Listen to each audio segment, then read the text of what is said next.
right, welcome back to Last Second Sports, where we are giving you our take down to the last second. And tonight is a Spotlight Tuesday, which means I've got a podcast with me. It is Niner Talk with Jasper and Jamal. You can catch all of their Twitter handles, the podcast link, everything is down in the description. I'm going to kick it to my guy Jamal real quick. He's going to give you some of the logistics, and then we're going to hop right into it. Jamal, go ahead, my guy. Absolutely. Yeah. Jesse just said it right there. Our show is Niner Talk with Jasper and Jamal. We're very excited and blessed to be with you, Jesse. Thanks for doing the Spotlight show and giving us a platform to, get our words and thoughts out there as well, too. So it's definitely a huge blessing to be on the pod with you. But once again, yeah, our show is called Niner Talk. That's the number 9 Talk with Jasper and Jamal. You can find us here on YouTube. We go live on Wednesdays at 6 p.m. So we will be live tomorrow night, 6 p.m.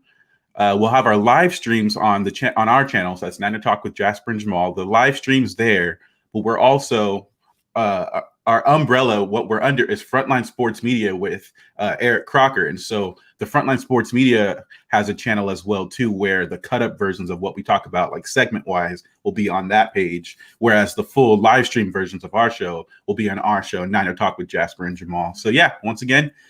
Check us out, subscribe, like our videos. We go live on Wednesdays at 6 p.m. Pacific Standard Time. Perfect. That's dope. Yeah, and you guys are under that Frontline Sports Media, so you're right there with Crocker. Jamal, I got to hear from you. Jasper, how you doing tonight, my guy? I'm good, man. Appreciate you having me, Jesse. I've been a big fan of yours for a while, actually, since seeing you on Grant Cohn and everything. So, man, very humbled to be here, man, and ready to get into these topics, man. Well, this is going to be dope because you were actually at the game, right? I was, man. Yeah. So you got the emotion of everything that might sway the way you think about things. I like it. Everything, Jesse. Like it was a last minute ticket. Like I was on the fence about going to the game for a while, and I had a few connections. I fell through last minute, and I was literally like I was in like Santa Monica, like at like 10 a.m. thinking I'm probably not going to the game. I remember getting some coffee, and I went to a gas station. And I saw this family hop out of their car getting gas, and they're all decked out in Niner gear. And I was like, "Go Niners!" And they're like, "Yeah, go Niners!" And they were thrown off guard. And then immediately I was like, "You guys going to the game?" They're like, "Yeah, we're going." And I was like, "Man, I gotta go." So I hopped on Ticketmaster, kind of just did my thing, and I'm like, "Man, section 200 for $350, one ticket." I found one ticket, in section 200, man. So shout out Ticketmaster, man. You gotta do what you gotta do. And I just rolled dolo and ended up running into Biamici. Shout out Biamici. They're also on the frontline crew as well. Ran into him during the chaos of us all leaving the stadium and that red takeover over there in Levi's South. I'm gonna start calling it Levi's South. That's the new name of SoFi, Levi's South, by the way. I don't know if y'all caught, but today on Wikipedia, somebody had changed it. The owner of SoFi was the 49ers. The home team there was the 49ers. It was only about 2 hours. Did you catch McVay's piece? Yes, was it yesterday when he spoke to the media? And one of the reporters asked him, "Did you catch that clip?" I did. Why don't you explain it real quick though? Yeah, well, yeah. McVay was just basically he was just the Monday presser, right? When they speak to the media.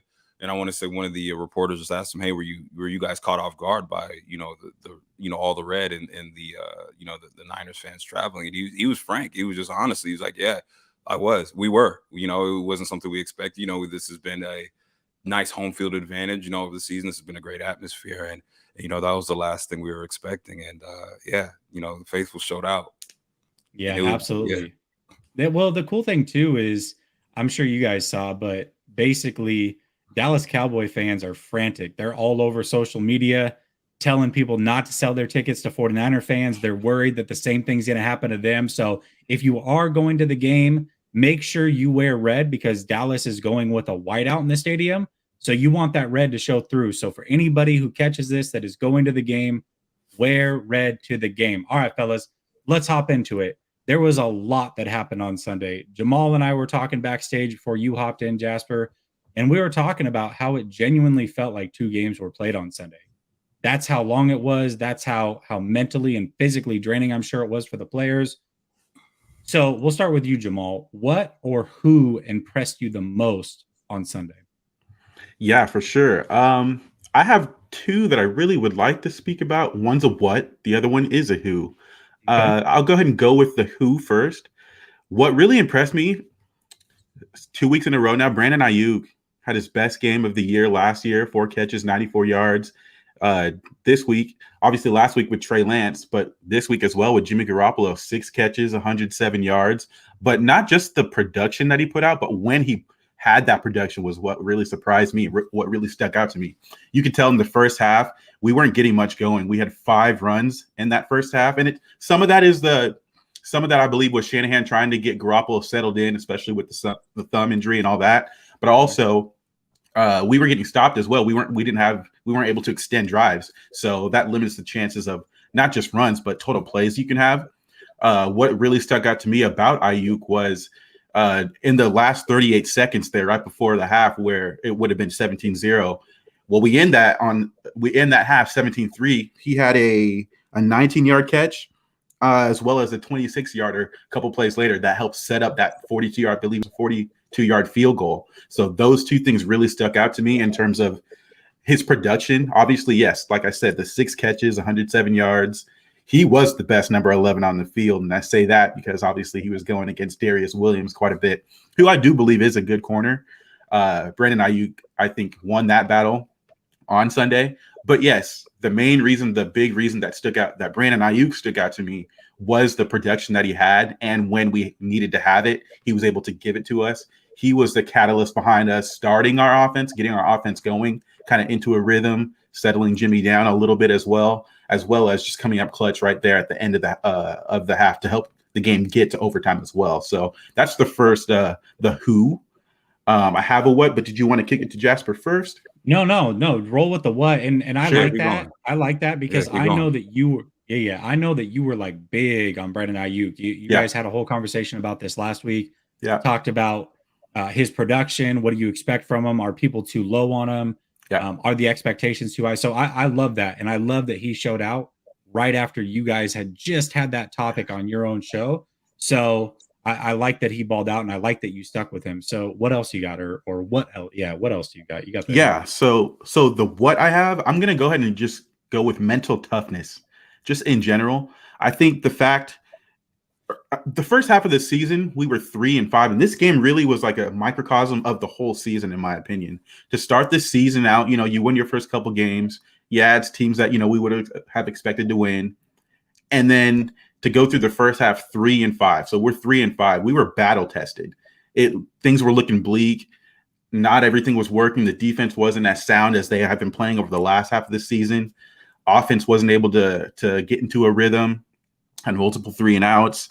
Our third down conversion percentage was super, super low, like in the 30s, 25%, even at one point through that first stretch.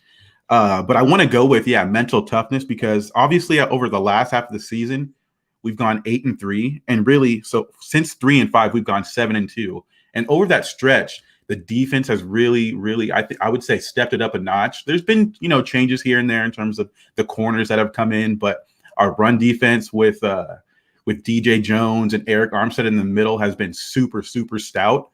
And I think that's part of a catalyst to help settle down the defense as a whole. We're getting more pressure outside of just Nick Bosa.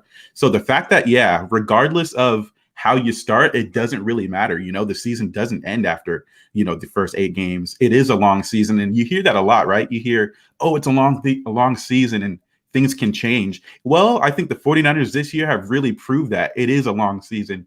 Most of us were calling for heads, and I've been very vocal about going on Croc's show and saying, there's been a leadership void.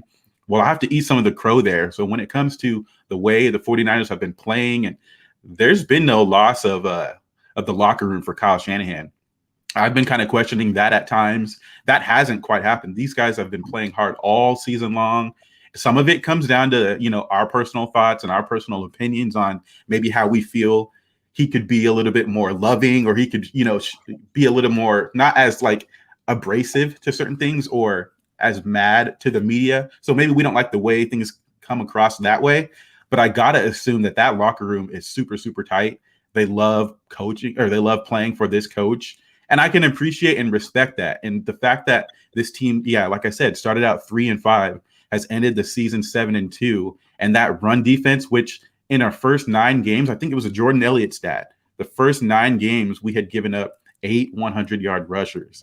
And since then, it's been 1. And that one was Jonathan Taylor in that monsoon game. So credit to the defense, credit to the team as a whole for that mental toughness. And then in this game specifically, to go down 17-0, it looked much worse than it really, really was. Like I said, we spoke just before coming on here as well, Jesse, and some of these guys, they get paid, right? They get paid as well. So you see Odell Beckham, who picks up a key third down catch on that first drive. Emmanuel Mosley was right on him, but hey, great catch by him. A couple plays later, you see Cooper Kupp go for a 30-yard gain that helps set them up for their first field goal, and then we go 3 and out. I think it was on the very next series. They get the ball back. So field goal, touchdown to start the game. And 17-0, all momentum over there. Well, credit these guys, credit Kyle Shanahan, credit the Niners for having that mental toughness to stick with it, especially when most of us on Twitter, I would say most people just in general, were saying, you know what, Kyle, you deserve all the smoke for whatever happens. And yeah. I'm one of those two. I'm not saying I was any different because I was right there. Kyle, you deserve all the smoke. You deserve this. You put Jimmy Garoppolo out there with this injury. What's going on? Like, we all were against it. It took a little bit for Jimmy to settle in as well, too. The interceptions, they were his fault. Throwing that, the one to Kittle a little bit behind him as well as into triple coverage. Didn't love that one.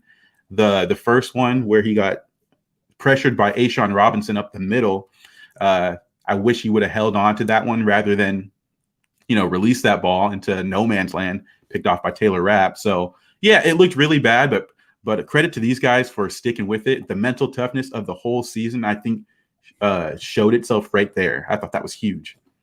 Yeah, it's funny, right? Because that game was the season playing out in front of our eyes, all within one game. You talked about the slow start to the season, slow start to the game. You talk about Jimmy G and his ups and downs, good Jimmy, bad Jimmy. He was everything. All like that game was so perfect in storytelling exactly what happened this season. All right, Jasper, for you, what or who or both were most impressive for you on Sunday? I'm going to go with 2. I got 2 for you. The obvious one is Juwan Jennings. Very impressive game for the second year Tennessee Volunteer. So I didn't even know this. I saw this stat on Twitter the other day, and he has 24 catches on the season. 20 of those 24 catches have either been a first down or a touchdown. If that isn't clutch, I don't know what is. Dang. So to see the growth in him in this year 2, well, basically year 1, because year 1 was a wash for him as he was on IR all season, or practice. He was on practice squad, I believe. And Croc and I have this discussion on our, Whiteout Wednesday podcast over during training camp. We were doing Whiteout Wednesdays where we just pretty much just discussed the whiteout situation headed into camp and who we thought was going to make the team, what we thought, the receivers would look like, such and such. And I, not to pat myself on the back, but I said, watch out for Juwan Jennings. I was really hopeful for Jalen Hurd. I was one of his biggest fans, banging the Jalen Hurd drum. Still think he could be really good. Really wish him the best. Injuries suck. We all know that. But you can't make the club in the tub. We know the saying. And that's just unfortunately what it was for Hurd. But I was on record saying Juwan Jennings, if he slides into that spot, watch out for him, because he possesses a skill set that the Niners just haven't had in a really long time. As in being a bigger receiver, goal line threat, someone who can win 50-50 balls. We saw that in the Bengals game with the back shoulder fade that Jimmy threw to him on one of those key drives. He's very physical, which Kyle likes. He's physical in the run game. He's physical after the catch. What is he? 6'3", 6'4", about 215, 220. Like we don't have that in the receiver room, and we haven't had it for a while. But I'm seeing the maturity in his growth in his route running. Like I went back and watched the out route that he caught in overtime. Like the fact that he's that big and can get out of his breaks like that, that's why I like Jalen Hurd more than him, because Jalen Hurd showed when he was healthy, he showed that he is for some dude his size, he's really shifty, can get in and out of his breaks a lot quicker than a lot of guys. That's why Kyle loved him so much, because he knew that he could fit in this offense perfectly. And now Juwan Jennings has stepped right into that role, and he's picking up where Herb kind of left off at, because his route running is actually a lot better than I actually even gave him credit for, even coming out of Tennessee. So he's not just somebody he's not just a one-trick pony where you could just run him up the seam, maybe get him on bubbles, things like that, where guys that are the size, you see a lot of that type of stuff. So yeah, obviously the 2 touchdowns were big, but just the way he's matured, the way he came into camp this year, where you heard that he worked really, really hard to lose some of that, excess weight that he came into camp with prior to getting hurt last year. So just really, really proud, really happy to see him, continue on the trajectory that he's had. And, you heard it I rewatched the game, and I heard it on the telecast. I didn't even know this, but Troy and them were saying that Mohamed Sanu is actually healthy, but Kyle's just riding with the hot hand right now, as he should. He cannot pull him out of the lineup right now. And that segues perfectly into the next. Well, can I ask you a question real quick, Jasper? You played wide receiver in college, right? Yeah. Okay, so you were in an arena. And arena. Okay, perfect. So basically, arena league, wide receiver, college wide receiver. So you are going to notice nuances of someone's game that, let's say, I won't pick up, right? Especially at the wide receiver position. So with that being said, when Jennings first came out, I comped him to like a Bolden type, right? Not fast, very, very like good hands, strong at the catch point. But he wasn't going to route anybody, and he wasn't going to beat anybody out of the breaks. I see a completely different player right now. I see a player that's fast on the field, very crisp routes, can win multiple ways. I don't care if my comp was right or whatever, but do you think that I'm right in my assessment that he's much quicker now in the NFL than what he was coming out of college? It's tough to say, because there was a play in the Senior Bowl that I wish I could find it. I'm gonna try to find it, and after this, I'll tweet it to you. But there's a video of him winning in one-on-ones in a play that's. Do you remember when Kittle had? I think it was 2019. There's a play he had on Buda Baker, sold the outside, broke him back inside. Yes. I think he ended up scoring. Remember that? Juwan Jennings is a very, very similar one-on-one route where he did the exact same thing, and I was like, okay, that's what Kyle saw. I don't know how he went undrafted, because again, that type of stuff is very hard to teach a guy that's small, let alone a guy that size. So I don't know because we didn't see much of him. I don't even remember him playing in the preseason. He was literally hurt the entire first year. So I can't say if I can't really compare him to what he looked like before. Because when I looked at him on film, when I first saw him and heard that we drafted some, dude, I just looked at his measurables. I'm like, oh yeah, 6'4", 200 plus. Like, I like that. I like that a lot. We don't have that in the receiver room. So then I looked at his YouTube, his Tennessee film, and I was like, no, he's a baller. I saw his game-winning touchdown on the back of the end zone, took a shot like that. I was like, oh no, Kyle could work with this for sure. Like, he's something that we don't really have, and that we're kind of missing. I like Jordan Reed last year in the goal line, and I think Juwan Jennings could honestly be used a lot more in the goal line, but they've used him perfectly. He's really, really good running those out routes. He doesn't give it away. He sells everything like he should as a go. You should be, as a receiver, you're taught to sell everything as a go route. He sells everything as a go route, but can still break to the outside. And to Jimmy's credit, Jimmy's finding him, man, and that's what. But yeah, back to the point of Sanu still being held out of the active, not being active, and keeping Juwan Jennings active. That's the person I'm second most impressed with is Kyle. I gotta give credit to Kyle for the game plan, for sticking with his game plan. Not only did Kyle stick with his game plan, he got into his bag, like his duffel go yard. Like, he got into his bag in the second half. And the 2 plays that stood out to me the most was obviously the game tying drive, the first time we tied the game, when we made it 17-17. We run 11 straight, you run the ball 11 straight times. And then you come back to the wrinkle that you tried in the Texans game. Was it it was the Atlanta? They tried it in the Atlanta game, the Falcons game, with the exact same play. When Deebo threw it to Ayuk in the back of the end zone, I think Ayuk was pretty much covered, but I think Deebo still tried it. And I knew Kyle would come back to it. I just didn't know when.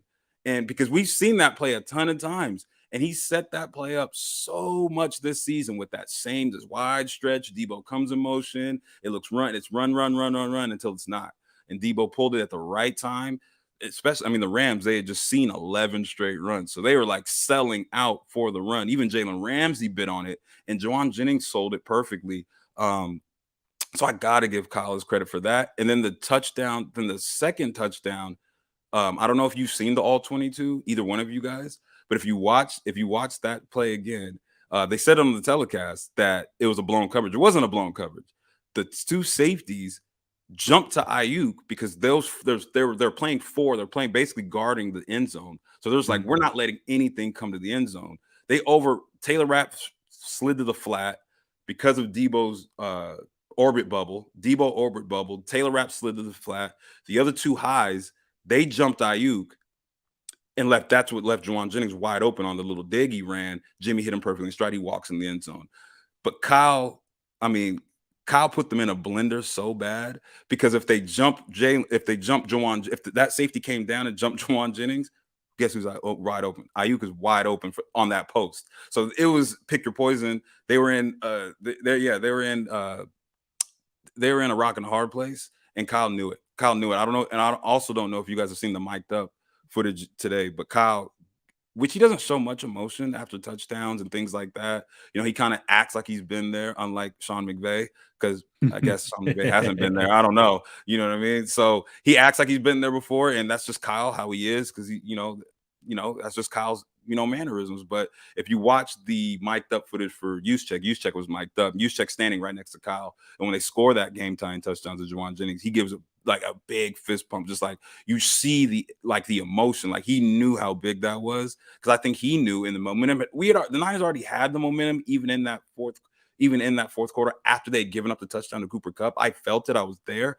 A lot of the fans, we knew the game wasn't over. Some people felt like it was, even with punting. And then I also got to give it up to Kyle for that managing the clock. We've killed Kyle for tons of things this year when it comes to player personnel decisions, when it comes to how he treats guys, with the psychologically, the whole Brandon Ayuk doghouse nonsense, not really having a dedicated punt returner on special teams. We've killed Kyle for a ton of things. Clock management has been one of them. To not freak out and allow his defense to get us the ball back, knowing he has his 3 timeouts. Some coaches will panic right there. It's 4th and 18. This is the game. We don't want to give the ball back to the Rams, the high-powered Rams offense. Like, with Cooper Kupp and Matthew Stafford and all these other players, you lose the game right there if you panic and go for it on 4th and 18 with knowing you don't probably have a minimal chance of converting that. The game it's done at that point. For him to be like, no, I'm going to trust my defense. I have my 3 timeouts to punt it. We got to give him credit for that, because that won them the game. And I was obviously Robbie Gould, who had to punt, flipped the field, and that's what gave them that chance. None of that happens. None of that drive with Jimmy at the end doesn't happen without those decisions. So I got to give it up to Kyle for that. So Juwan Jennings and Kyle Shanahan for sure. If I could add one thing on Jennings there real quick too.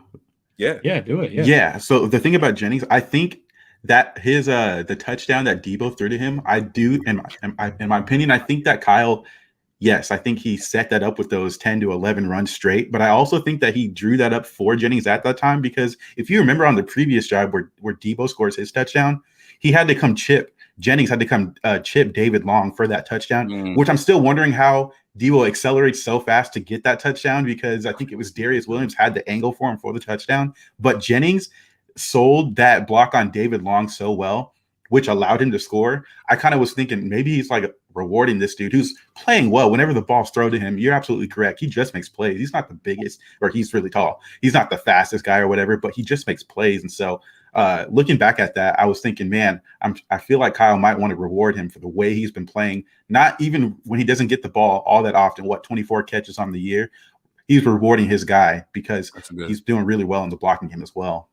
That's a good call. Can I ask you something, Jesse? Yeah, for sure. Did you find it? Since I guess, we're talking about that game still, but did you find it ironic that? Because we also, I'm impressed with Sean McVay. I'm impressed with Sean McVay for the assist he gave us, because he gave us an assist. Like, I find it ironic that they Bet the house for all of these guys. You bet the house from Stafford. You sign Odell. You have Cooper Kupp, who still is running wide open right now as we speak. Cooper Kupp hasn't been guarded all season. Last time I checked, he won the Triple Crown. For the life of me, I'll always remember that game. I will always remember where I was on that day. Like, I'll always remember this game as the best sporting event I've been to in my 35 years of life. But that doesn't happen. That outcome doesn't happen without Sean McVay giving the Niners an assist. I can't for the life of me understand why they didn't throw the ball on third down and go for the win. You get Matthew Stafford. Could you imagine what Kyle Shanahan would be if you just flip the scenario? The Niners are at home. They have a chance to win the division. Knock out their rival who's beat them 5 times in a row. They have the ball. The other team, the Rams have 3 timeouts. We can get 1 first down and win the game. And Kyle runs 3 times. Mind you, Elijah Mitchell's only averaging 2 yards a carry in the game. So 2 yards a carry. And they run. Kyle slams it up the middle for 3 yards, punts it away. The Rams come back, tie the game, win it in overtime. Kyle might not have a job today. Don't you find that ironic that they did everything to get Stafford? You go all in, and then the biggest moment, 3 straight runs. They tried to run to freedom. My boy used to call him when we were playing in Madden. Like, I used to be really good at running the ball. He's like, no, you're gonna have to throw that thing. Like, against the Niners, you're gonna have to throw. Like, you're not going to beat them ever running the ball. And so I'm, for the life of me, cannot figure out why, after doing all that, they ran the ball 3 times. Now, that's a little bit of disrespect and respect, whichever way you look at it. He either disrespected our offense and the capability of going 80 yards with no timeouts, or he respected our defense too much that, I can't pass this, could get knocked down. Pass rush has been getting there all day. I don't trust it. So whatever way you look at it, it's an interesting kind of way to look at what he was probably thinking in that moment, but we'll take it. So I was just wondering if you find that ironic, and if I definitely do that. Okay. Yeah, I definitely do. And in that moment, I was thinking that right there is why Kyle Shanahan owns him, right? Like, for everything that we don't like about Shanahan or complained about Shanahan, I don't know where you guys are at. I know where I've personally been, and I still have my questions when it comes to decision making. I mean, just because we see it in a game or two, like throughout the history, he's had those bugaboos, right? But Kyle Shanahan can scheme his butt off. Nobody schemes the way that Shanahan does. Nobody draws up the plays the way Shanahan does. And that's why he's so revered in the 49er community. And it's understandable. This guy. McVay, on the other hand, is the opposite of that. I think he gets a lot of credit. I mean, especially after last year, watched him on Hard Knocks. We know what type of person, what type of leader he is, how he gets his team fired up. We see all of that, right? And we give him credit for that. But he is not near the schemer or play caller that Kyle Shanahan is. And I think in that moment, one of 2 things or both happened. He clammed up and he just didn't have a good play call that he trusted in that situation, which is his problem, right? So I love the way that it played out. It played out perfectly. Real quick, I want to get to this super chat. Rich McDonald says, I got to do the dance. So I don't know if you guys know, but around here, anytime somebody gives a super chat, we give them a thank you dance. And here it is.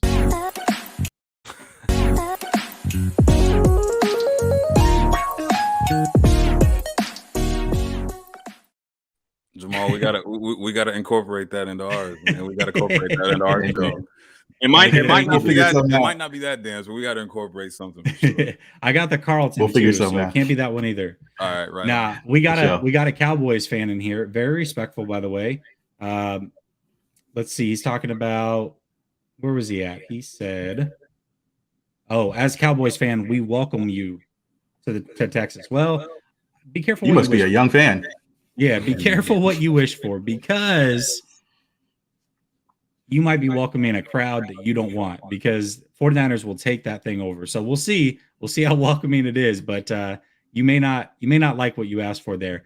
All right, let's move on to this next topic real quick. So we've got we're going to go reasons for concerns as we enter the playoffs. So we're going to give an optimism and a reason that the 49ers should be concerned, right? And I think right now the playoffs None of these teams are dominant. Any of these teams could get beat. Green Bay is probably the most quote unquote dominant team, but I think even they are very beatable at this moment. I think this is a crapshoot as we enter the playoffs. So, what is the one thing that gives you reason for concern for the 49ers as they enter the playoffs? I would say letdown. I would say mine is letdown. I mean, I said I'm 35, so I'm old enough to remember the catch two versus Green Bay. Also on my top 5, best games I've ever seen. I wasn't there, but I'll never forget it. Watching that game, watching the adversity they went through. T.O. was having a terrible game. A lot of people don't remember. T.O. was having an awful game, like terrible. He had dropped a few. I want to say he dropped a wide open touchdown. It was just a bad look. And then for them, to prevail the way they did, Steve Young hit him with 8 seconds left. Like, it was an unbelievable moment. But what a lot of people also forget about that is the very next week we got curb stomped by the eventual champions, the Atlanta Falcons. Garrison Hurst broke his ankle, I think, on the first play of the game. It was just all it was all bad. It was all bad. At that point, I was in like Saturday school. I don't know if they still do that. I was in Saturday school though, checking my, I think, 2A, or I don't know what I had, but I had something that was telling me the score of the game back in those. It was the early 2000s, so I don't really remember what technology I had, but I knew they were getting crushed, and I'll never forget that. So it's having a letdown like that, similar to the another incredible playoff memory. The Giants, the year the Niners beat the Giants. I want to say also early 2000s, could have been the 2002 Niners, that crazy comeback against the Giants. Then they went on to Tampa and got destroyed by the also eventual Super Bowl champions. So it's let down. You have a really, really big emotional game like this. Teams tend to then, I don't know, like the energy that they, that they had in that game, it took a lot out of them. I know it did. I'm sure they're probably still recovering. But I know today is a clean slate. They're not talking about the Rams game anymore. It's on to Dallas. Not to sound too cliche, but at this point, it's Tuesday, tomorrow will be Wednesday. Like, they're in preparation mode and have to get over that hangover of that emotional high that they were on. So my biggest concern is a letdown. I think this team has enough veterans in there that have been there before. If this was a younger team, I'd be more concerned about it. But a lot of that, there's a lot of turnover from that 2019 team that is so very, very hungry from leaving what they felt like, they left on the doorstep as far as taking that Super Bowl Lombardi trophy home in 2019. So mine would be honestly just let down, but it's at a 5. If I were to scale 1 to 10, it's at about a 5, because I do believe that the veteran leadership in there and the coaching staff as well is not going to allow that. Yeah. Well, that's a good one. That's a really good one. I really didn't consider that at all. And you're right. After an emotional game, it happens. It can happen to anybody. So, Jamal, what is yours? I actually thought about letdown as well too. That was one I thought about, but I'm gonna go with turnovers. Will these turnovers end up costing us? That's really what I'm thinking.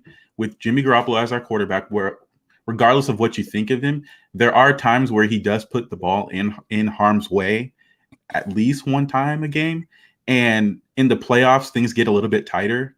Can we go, 3-4 games in a row without a turnover? Is it possible? Can the Niners do it? I haven't seen it yet from Garoppolo, as well as already having the thumb injury. Apparently, it's not hindering him too much. He's still able to get enough zip on the ball.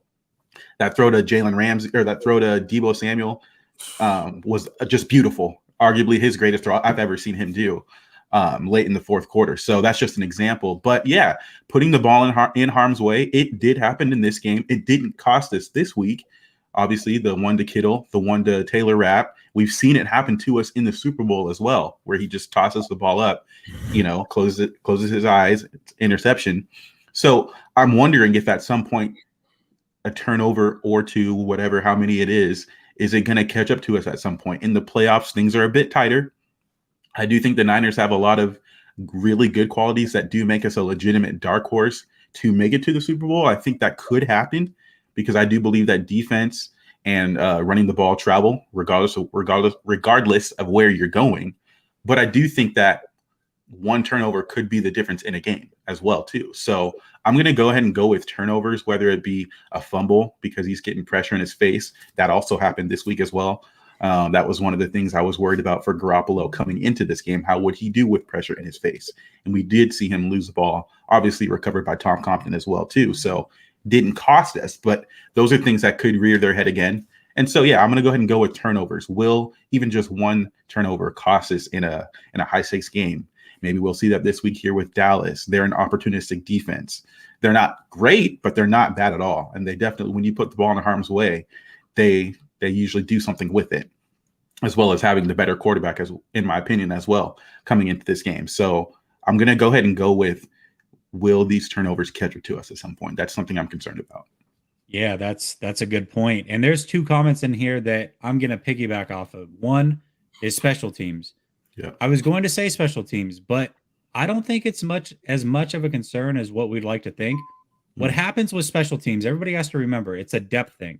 So when you lose depth pieces and those players that are normally playing special teams move up to a starter role on defense or offense, but usually defense, then what happens is you're bringing a whole batch of new guys and they are the special teamers. So these are guys that are usually off the street, off the practice squad, whatever.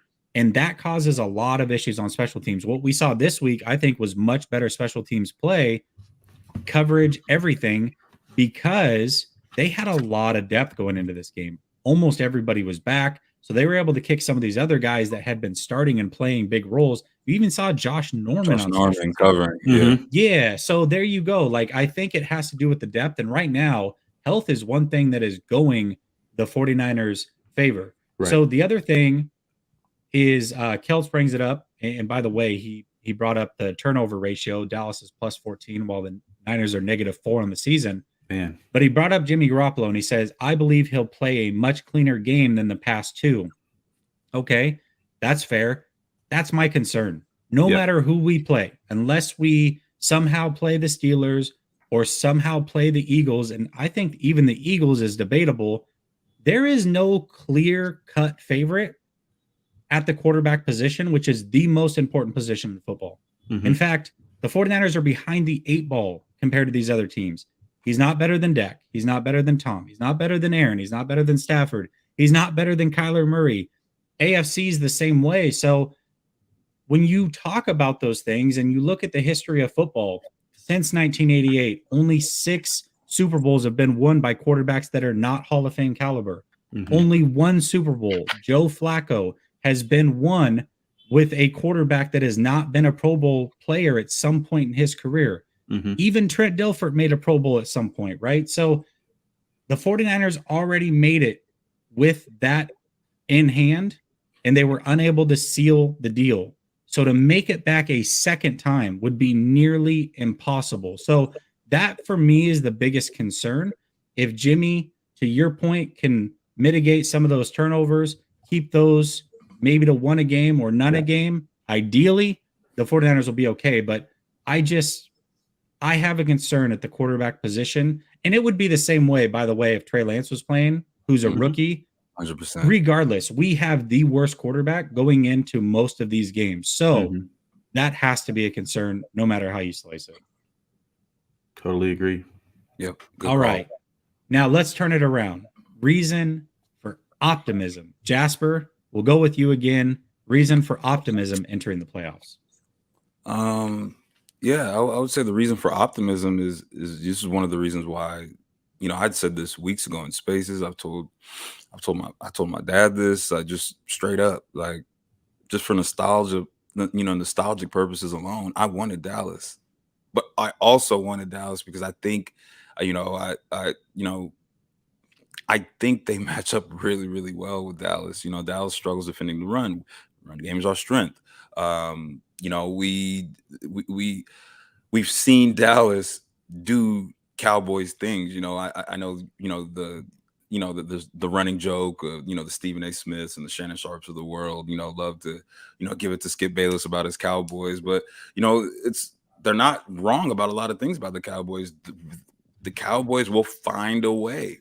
They'll find a way sometimes to give the game away or just do something, that, they're really hyped. Like, they're just an overhyped team. They have been for a while. They're America's team. Like, I been I've just been watching them play. I watched a lot of their games. You know, I had their defense in fantasy football this year, so I watched. I just had a lot of their games on all the time, and I just didn't see. And I was like, man, if the Niners played them, I really think we'd have a really good shot at beating them. I really do. You know, the ball control. I feel like if we can control the ball, which we've been proven to do in the games when we're playing our best, are controlling the clock, controlling the ball, not turning it over, playing sound defense. Also, where our pass rush has been the last 10 weeks or so, I believe we can beat anybody. So I have faith in the pass rush, getting pressure on Dak, limiting their weapons, their receiver weapons, because they do have a stacked receiver core, even though they're out without Gallup now. They can, insert Cedric Wilson. Shout out Cedric Wilson. His pops used to play for the Niners. Really, Cedric Wilson was a solid Niner. I think I would say he was Cedric Wilson Senior. He was a solid Niner. Yeah, and his son is good. And I think he's filled in nice. But again, I do think that the pass rush it nullifies all of that. So I'm not worried about them running on us.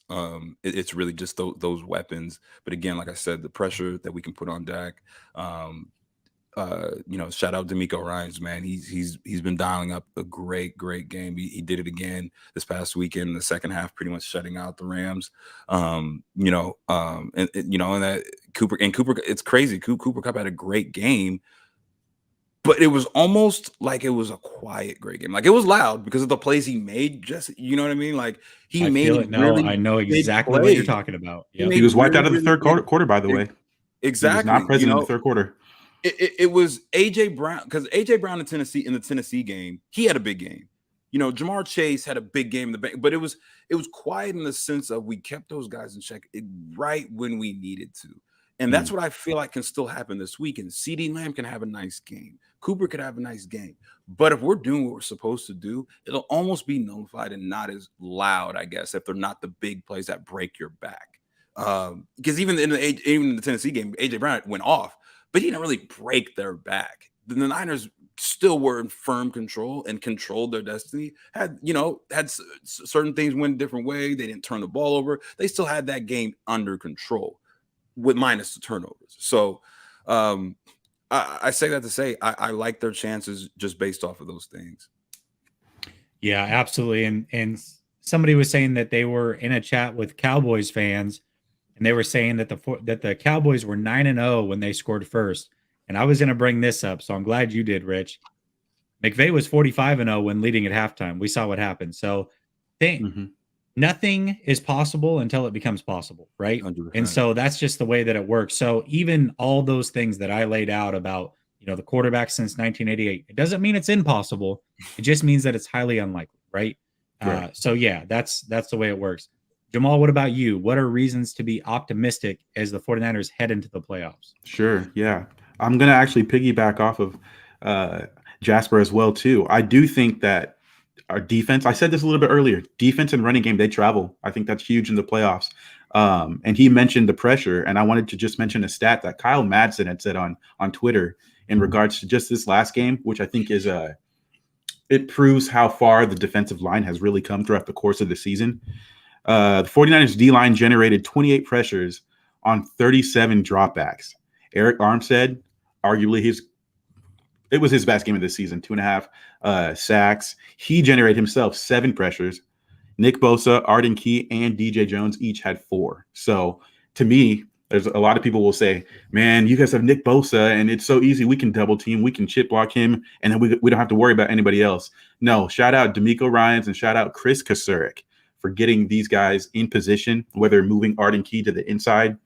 A lot of people have talked about the NASCAR package now and how that's really bringing his greatest season up to date so far. He's already exceeded his career sack total just this season. And I think that happened within 8 or 9 games, so half of a season. So shout out to those guys for getting them in the right position, getting Nick Bosa the help he does deserve, who's also had a great season, by the way. So it's no knock on him. It's actually just more for shouting out those guys for being able to improve over the course of the season. So defense, running game,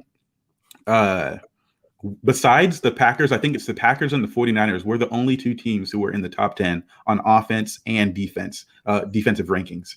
We rank 7th, I believe it is, in rushing and 12th in passing, which I think a lot of people probably would be surprised that we're that high, actually, 12th, based off the way our offense is. We're obviously a run-first, offense-first, and Garoppolo doesn't pass for, a trillion amount of yards or whatever, but we do get a lot of yak, obviously. That's why we're called the Yak Bros, the Yak Kings. And it also, to me, that's, it shouts out Shanahan and his ability as well to continue to scheme and call plays. Teams like to stack the middle, yet we still consistently get major yardage through the middle as well, too. So, yeah, and I also think that we do match up really well against the Cowboys as well. I believe, they rank 16th in rush yards allowed per game at 112. But if you look more at their yards per attempt, it's 20. They're actually ranked 23rd. So I think in this coming up game, there's a good chance we could own the line of scrimmage on both sides of the ball, as well as I think that we will be the more physical team. And I think that's why I feel so confident in this coming up game that we can win. Now, that doesn't mean we will, but I think styles make fights, to be totally honest. And if it's on the Niners' terms, we're going to be able to run the ball and they won't be able to stop it. And they'll probably tire out over the course of the game. Whereas if it's the Dallas, if things go Dallas's way, they'll probably have Dak Prescott throw 30 sometimes, and we're not able to get off the field, especially on third downs, due to CeeDee Lamb and Amari Cooper, keeping them and making big plays as well too. I know before before Michael Gallup got hurt, you'd see a lot of CeeDee Lamb in the slot, whereas I think I like that matchup better with him in the slot rather than I do outside, just because I think CeeDee Lamb's probably better on the outside, but when you have a Michael Gallup, you can put him more on the inside. I like CeeDee Lamb a lot. I think he's a really good receiver. I think he's really good in the slot, but in terms of the danger that I think that he provides for the 49ers, him playing out wide as well as having Amari Cooper out wide as well, I think provides more of I guess you could say a big play threat from there. It also shines a light on Ambry Thomas as well as Emmanuel Mosley as well, who have had, obviously that was their first game. They both came away with a pick. So I know this is a little off subject, but maybe the 49ers corners are improving as well on these deep shots down the field. It's either that or we just love when Matthew Stafford does it, because that's 3 interceptions deep down. I know it sounds funny, and it is kind of funny, but it's one or the other, right? Either they are improving over the course of the season, and Ambry Thomas in his short amount of time is showing that, when rookies get on the field, they can improve. It's either that or, they have actually improved over the course of the season with quarterbacks who do attempt to throw the ball on them downfield. So, I think my cause for optimism is defense, running the ball. They travel. If Jimmy can be efficient on third downs, not turn the ball over and keep us ahead of the chains, as well as Elijah Mitchell as well. He's been able to, even when he gets stopped or contacted behind the line of scrimmage, he finds ways to get 2 to 3 yards as well too. So if we can stay on schedule, I do think that, as I said earlier, styles make fights. If it's on our terms, I like our chances. I'm still waiting for him to hit that home run, Jesse. Yeah, I know. Yeah. I know. You're right. You're right about that. I'm waiting for that 4-3 to show up so much. Yeah, I know we got embarrassed with just riches and spoiled watching Raheem, because nobody looks like Raheem running Kyle's zone read. But I'm waiting for that 4-3 to show up from Elijah. Is it possible he's more of a power back, even though he's not slow by any means? Is it possible he's a bit more of a power back with good speed? It could be like good speed legs. It could be week 18 legs. These guys could be for rookie year. They're not used to playing this long. Their seasons, like he's used to this season already been over. I don't know. And Kyle's been riding him.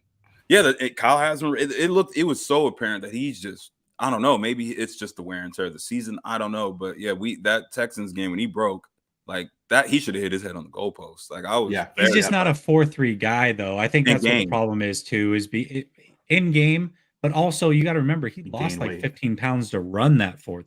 Yeah. Right? Like he specifically lost weight to run a 4-3. Yeah. He came in, I think he walks around at like, what is it? Like 215. Yep. And he got down to 200 pounds to run that 4-3-40. So he's probably more of a 4-4 guy. And so you add that in, plus game speed's always different, but he's quick. I'm going to say he's actually pretty shifty. And he does not go backwards, to Jamal's point. And that's what I do love about him. But we're spoiled with Raheem Mostert, Breida. Those guys are Right. just different, A little bit. worldly fast. It's insane. And if there's one last thing I could say there, just in regards to this game and with the Cowboys, I'm not as concerned about Ezekiel Elliott. I think that we'll probably shut him down. And by shut him down, I don't think he's going to gain more than 65 yards. I'll say 65. He doesn't look. I'm more concerned with Tony Pollard. Yeah. They've started to improve. They've started to include him in the game plan a little bit more. I think he had like 100 less carries than Zeke on the year, a little bit less than that actually. But he's more of their big home run threat type guy. So I'm a little bit more concerned with him, and I'm not really concerned with the running game. I think that our rush defense will be fine. I'm not concerned by that whatsoever. But I'm more concerned about the big playability of him than I am an Ezekiel Elliott. Absolutely. Before I get to mine real quick, and we'll hit this last topic, George Bailey says, great show, guys. Great insight. Well, that is a perfect segue, because if you are just joining us, I'm with Jasper and Jamal from Niner Talk. With Jasper and Jamal, you can catch everything that they do down in the description. So make sure to you go subscribe over to the YouTube channel. Follow them on Twitter if you are on that social media platform. These guys have been fantastic. They've been spitting facts the whole show. You guys have stuck around, so that tells me you enjoy listening to these guys. So go give them some love. And with that said, you guys get to see the other dance. Here we go.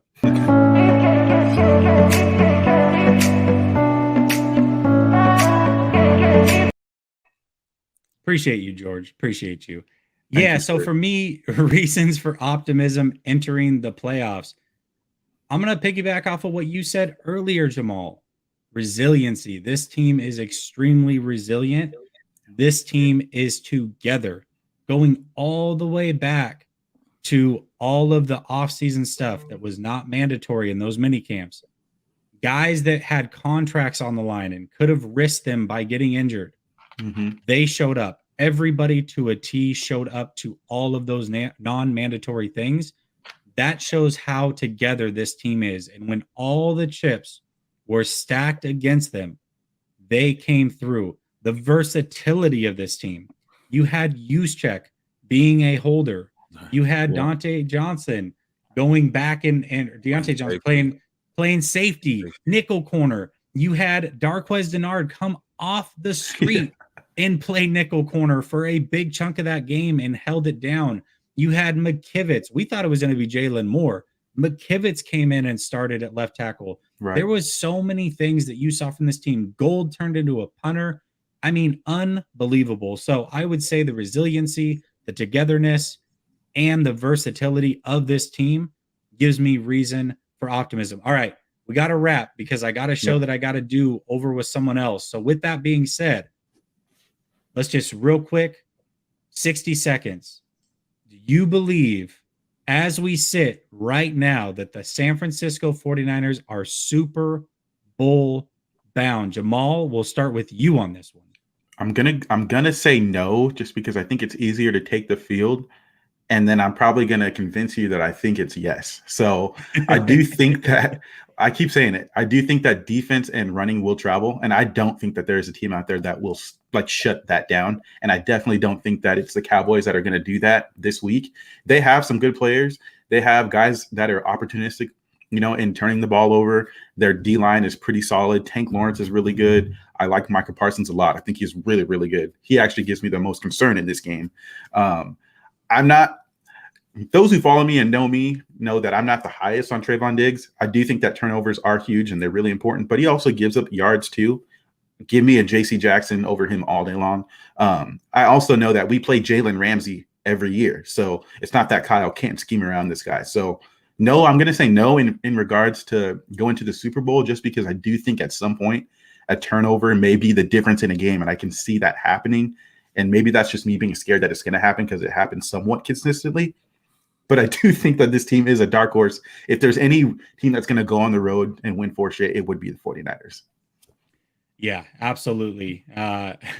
Cowboys fan says, as a Cowboys fan, I noticed y'all only talked about the front. Yeah, I mean, we only have so much time. The front, I think it's an interesting matchup. I got to be real. I don't really respect your secondary. Me either. I'm not scared of Anthony Brown. It's not even that, though. The Niners don't really press. It would be one thing if we, had Herbert or pushing the ball down Right. the field. Right, or barrels, and we're just lining it up and throwing fades we barely push the ball outside the numbers. Like a lot of it's going to be schemed up stuff around the middle of the field where safeties, linebackers are, things like that. Like, so it's not that we don't respect it. It's just like it's not going to ever be a talking point because that's not the Niners' bread and butter. So that's mainly I mean, I don't know if you have a linebacker. Like, okay, so let's say you want Parsons. I don't know who else could even match Kittle in route running. So no, LVE is going to get exposed. Yeah, exactly. That's what I'm saying. So like, are you going to rush Parsons? Are you going to throw him out in coverage? What are you going to do there? That's going to put them in conflict there. And then you've got Deebo, who's going to line up in the backfield and turn into a running back half the game. Like, there's just so many things that the 49ers do, and there's so the shifts. Everything. I think stylistically it's a bad matchup. But real quick, Jasper, are the 49ers Super Bowl bound? My heart says yes. My mind says no. Because they've got a lot. They still have a lot of things going against them. To your point, at the end of the day, Jesse, the unfortunate, elephant in the room is that they're always going to be outgunned at the most important position. That's what it comes down to. That's why they aren't Super Bowl champs. That's why they're not Super Bowl. They're Super Bowl contenders. They're here. They're at the dance. They got to where they needed to get. They're in the dance. Anything can happen, but they're not going to be. They're not favorites, and my mind won't ever allow me to overrule my heart. My heart wants them to be, and my heart, thinks, oh well, it's any given Sunday they could just get out there and do it. But it's going to be tough, and it's just going to be tough because again, like you clearly stated, everybody's out going to have us on in that particular category. And I don't think we're as dominant on defense as we were in the 2019 year to just propel us to the Super Bowl, and the running game as well isn't the same, maybe without a Raheem Mostert in the game breaker that he was. No shots at Elijah Mitchell. He's great, but he's not him.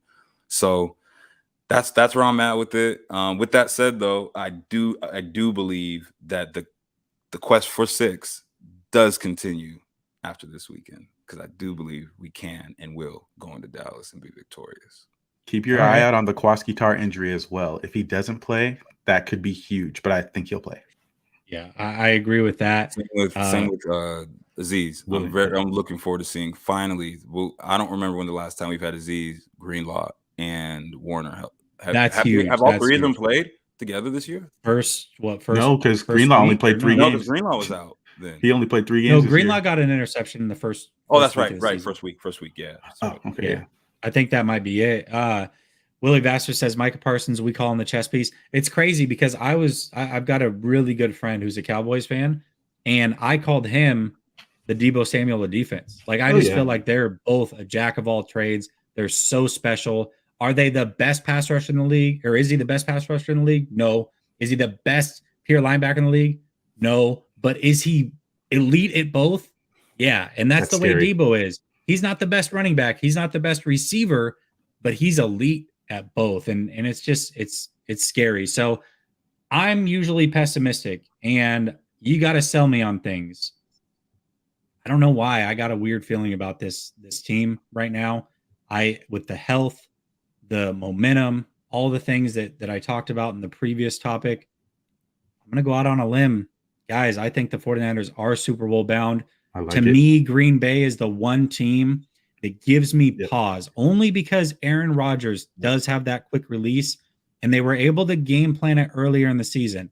The difference, though, is a healthy Mosley across from Ambry Thomas, who's a different athlete than some of the other guys that we've been rolling out there, like a Josh Norman, a Kirkpatrick, all those guys all season long. So for me, I think Ambry Thomas is that X factor piece that can really help in those situations. I think his length, his speed, his confidence now, all of those things can be very helpful as this 49er team goes and makes a run. So I'm going to be optimistic.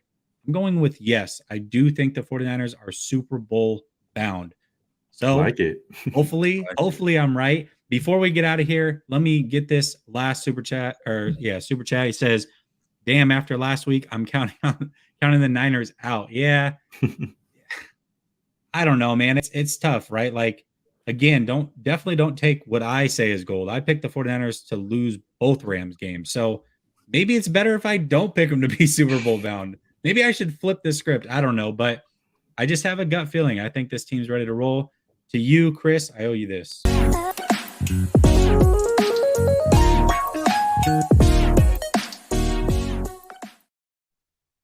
All right, fellas. Thank you so much for joining me tonight.